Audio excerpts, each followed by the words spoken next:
السلام عليكم ورحمة الله تعالى وبركاته. مرحبا بكم كامل في قناتكم إيمان لايف مطبخنا الجزائري. اليوم جيتكم بوصفة ليكيش هايلة بزاف، إن شاء الله كامل تجربوها بدون زبدة. واش نقول لكم ما شاء الله. واش نحتاجو في الوصفة تاعنا تاع نهار اليوم؟ نحتاجو نص كاس تاع زيت، نحتاجو بيضة كاملة كما تشوفوا، تحبي ثاني ديري إلا الصفار. انا فضلت ندير بيضه كامله. نخلطوا هذو المكونين مع بعضهم مليح حتى يداخلوا في بعضهم. ومن بعد هنا ما تنسايش ديري الملح، حاجه ضروريه ما تنسايش. من بعد خلطي كامل هذو المكونات. ومن بعد هنا نروحوا نجيبوا الفرينه نديروا ولا الطحين الابيض نديروا 2 كيسان. هاكم تشوفوا هذه الوصفة مليحة بزاف. نحاول ندير لكم هكا وصفات بما انه رمضان على الابواب، باش تجربوا هكا الوصفات. نروح ندخل مليح هذو المكونات مع بعضهم، ومن بعد نجيب حوالي شوية تاع ماء مش بزاف، ربع كاس يكفيك. المهم ديري الماء بشوية حتى نتلملك العجينة بلا ما تعجني، غير تلمي فقط. تحصلي على عجينة تكون يعني طرية نوعا ما. دوك تشوفوا القوام تاعها كيفاه جات. هكذا راني نلم فيها غير بشويه، عباك راهي مزيته، عباك بسسناها.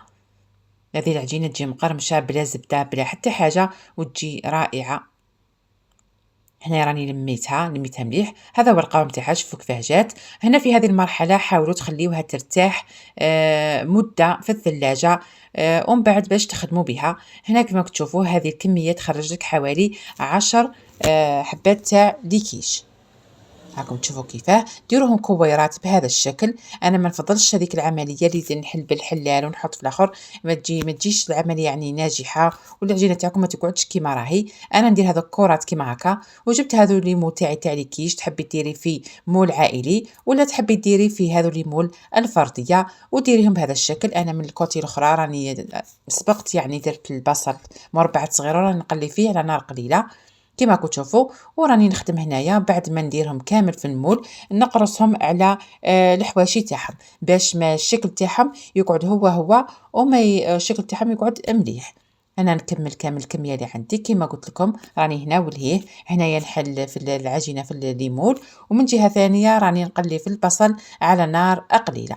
يعني هذو ليكيش راح نديرهم بالبصل ونديرهم بالسلق، وندرتهم يعني تحبوا ديروا الدجاج في هذه المرحله، او ديروا الطون. انا درت الطون تاع الزيت جاو بنان بنان بنان، ما عندي ما نقول لكم.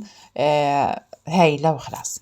هنا بعد ما كملتهم، اذا حبيتي يجوكم قرمشين ديريهم في الفرن كيما هذوك، لازم تثقبيهم ما تنساش تثقبيهم. حطيهم في الفرن يطيبوا نص طياب ومن بعد تخرجيهم. اذا حبيتي يجيوك طريين تعمريهم وهما هكا عجين. انا قليت البصل كيما قلت لكم، درت هو الاول خليته حتى تكرمل، يعني يجي واحد يعطي واحد الطعم مع السلق يجي هايل. ومن بعد حطيت السلق تاعي بعد ما نظفته قطعته مربعات كيما تشوفيهم، كيما شفتوه باللي هو كي مع الحرارة ثم يطيب.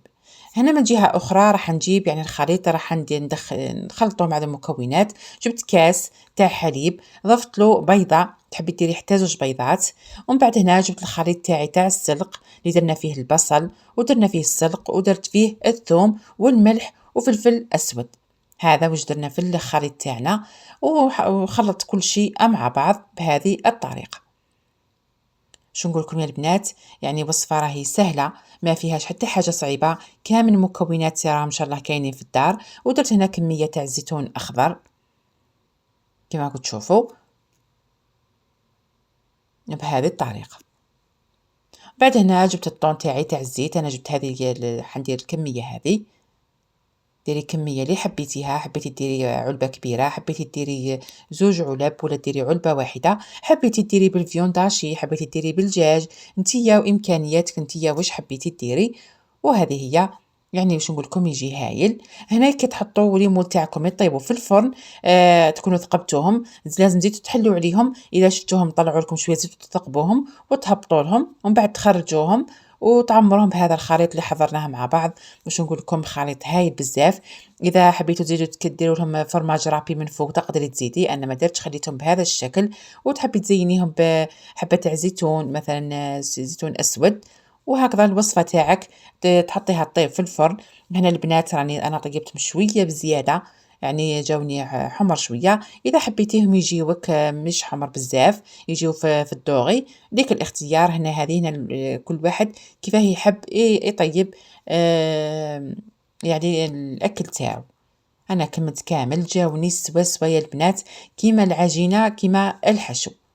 هنا نحطهم في الفرن، أنا شعلتهم شوية من الفوق، يعني طابوا لي شوية بزيادة، بصح جاو مقرمشين، جاو هايلين. يعني نتوما تحكموا في درجة الفرن تاعكم. وهذا هو هذه الوصفة اللي خيرتها لكم نهار اليوم، إن شاء الله تجربوها يا البنات وتستمتعوا بالطعم تاعها. جات ما شاء الله، جات هايلة بزاف. إلى الملتقى في فيديو قادم إن شاء الله، ومع السلامة.